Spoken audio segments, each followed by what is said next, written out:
Hello again from Austria in full solidarity with Kosovo in these difficult times when Serbia has decided to escalate the situation in the north of Kosovo with many Serb decisions. Yeah?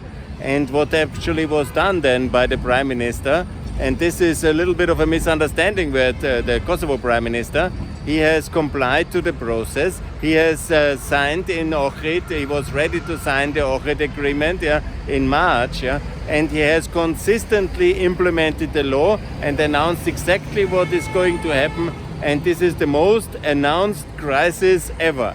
And he is basically only implementing what is necessary to hold local elections after the resignations ordered by Serbia of the Serb minority municipality mayors, and then he has organized elections which were boycotted by Serbia, and then he has asked for access to the municipal buildings which was denied by Serb state police officers sent from Serbia into Kosovo. So if anybody here is to blame on this crisis, is not Mr. Kurti doing it because he's just implementing the situation which was required. And totally incapable international administrators, unfortunately, have seen the crisis, have maybe talked so much, but the only talking is to somehow talk Mr. Kurti down and now blame him for the escalation.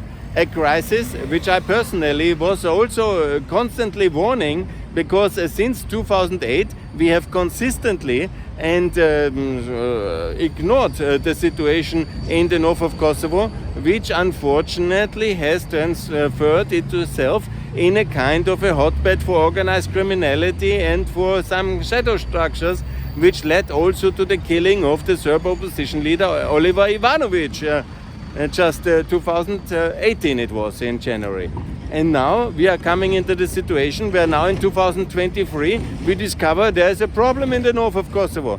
I was writing this report in 2007 and I was warning consistently. And now the international community, it was unnecessary to do it.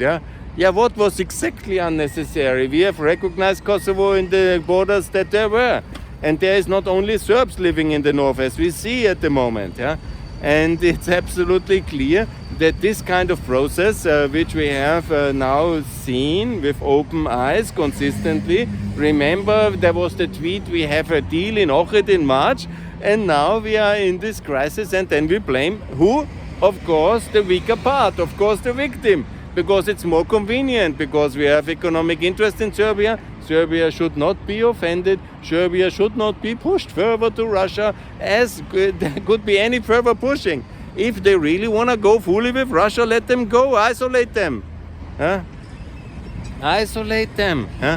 Let them go to Russia. And then the people in Serbia will rise in the next Euromaidan revolution. But the constant appeasement to the potential they could go with Russia and this kind of let's focus on Ukraine. Of course we have to focus on Ukraine, but we don't help Ukraine if we say yes to this kind of outrageous behavior by Serbia. On the contrary, we should be very clear, because it's again the victims we have should support much more and not the aggressors. And that's the main message I want to make. And there is a complete misunderstanding in the international community, and that must change, and we must support Kosovo. And I call Austria to support Kosovo 100% in this crisis. And there can be then local elections. Yes, absolutely. The Serbs can participate again. It is Mr. Vucic who has boycotted them.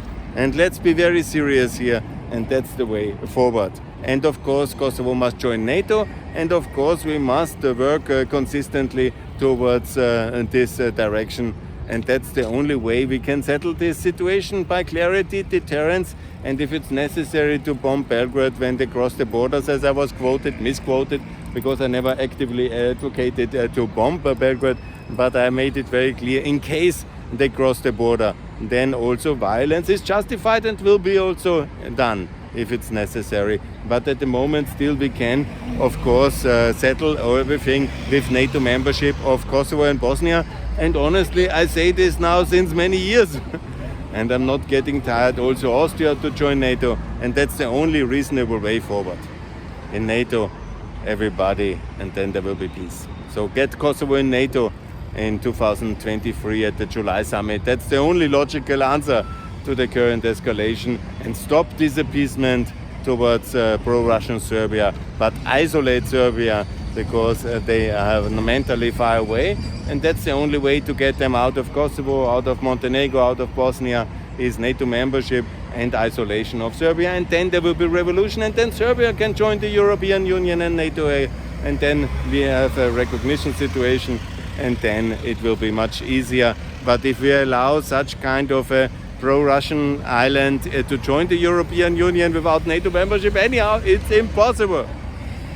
Anyhow, support Kosovo, Austria, 100%. Thanks a lot for that, and more to come from Pax Europiana here from Vienna. Bye.